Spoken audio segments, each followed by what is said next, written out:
This is a story about a dream. In October of 2015, Stefan goes in to see a specialist because he feels like there's something wrong with his vocal cords.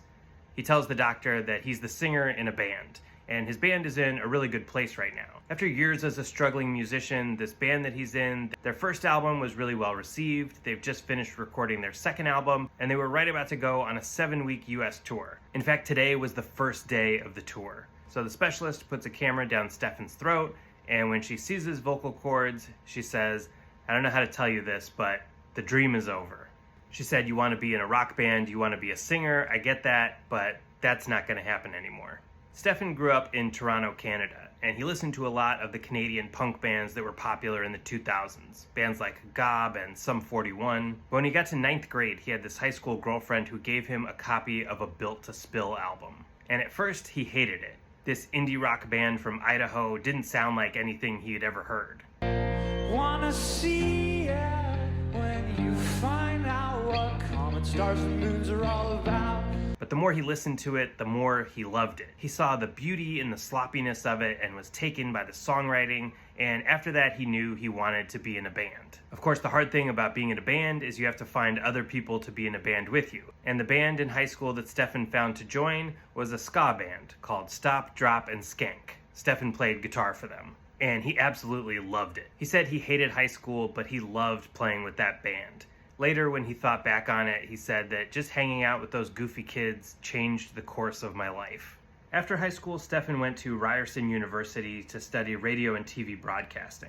And it was there he met this guy named Nestor. Nestor played bass, and him and Stefan became friends, and then they worked on this song together for a school project.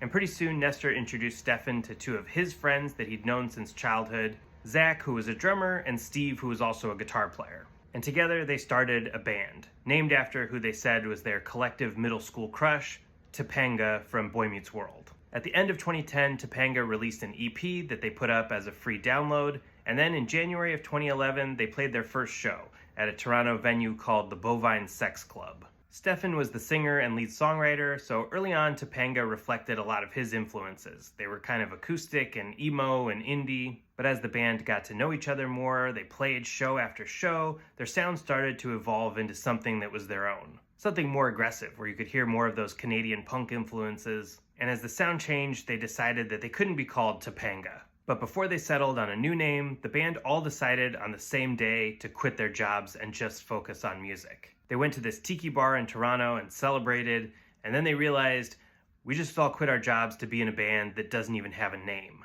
Finally, they settled on the initials of this phrase that was something that Stefan's grandma said about him playing in a band. She said it was a pathetic use of potential. So in 2013, Stefan's band Topanga officially became Pup.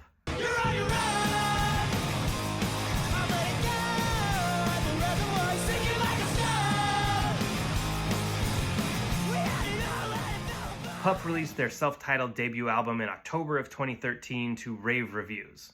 And then they toured and toured like crazy. By the time they recorded the follow-up album in 2015, Stefan had sang and screamed his way through over 400 Pup shows. Then at the end of the year, they were getting ready to go on this big tour, and that's when that doctor told Stefan that the dream is over. But Stefan Babcock wasn't ready to give up. He loved this band too much. And so they went on the tour anyway. Stefan said, if I'm never going to be able to sing again, then I'm just going to go out there and give it my all every night and just sing until literally no sound will come out of my mouth. They made it through 27 shows on that tour, with Stefan leaving it all on the floor every night. But then finally, he couldn't ignore his vocal cord issues anymore, so he went to see a different doctor in Toronto, and this doctor gave him some hope. He said, it's not good, but you can come back from this. But he said, you have to stop the rest of this tour. The cyst on his vocal cords had hemorrhaged and was bleeding, and he said that if Stefan kept singing, he was going to do permanent vocal damage. So Pup canceled the last 5 shows on the tour, and with rest and vocal exercises, eventually Stefan was able to sing again. In May of 2016, Pup released that second album, that now they had the perfect name for. They called it The Dream Is Over. The Dream Is Over charted in Canada and the US. It was named one of the best albums of 2016 by publications like Stereogum and the New York Times. It was shortlisted that year for Canada's prestigious Polaris Music Prize. And now, 10 years later, Pup is still going strong. It's still the same four guys, Stefan, Nestor, Zach, and Steve. They've released 3 more fantastic albums. Stefan has continued screaming his heart out, and the dream is very much still alive. Looking back, Stefan said that getting that medical diagnosis was a really terrible moment, but it also helped him be grateful. He realized that playing music with my friends every day, there's nothing better than that for me.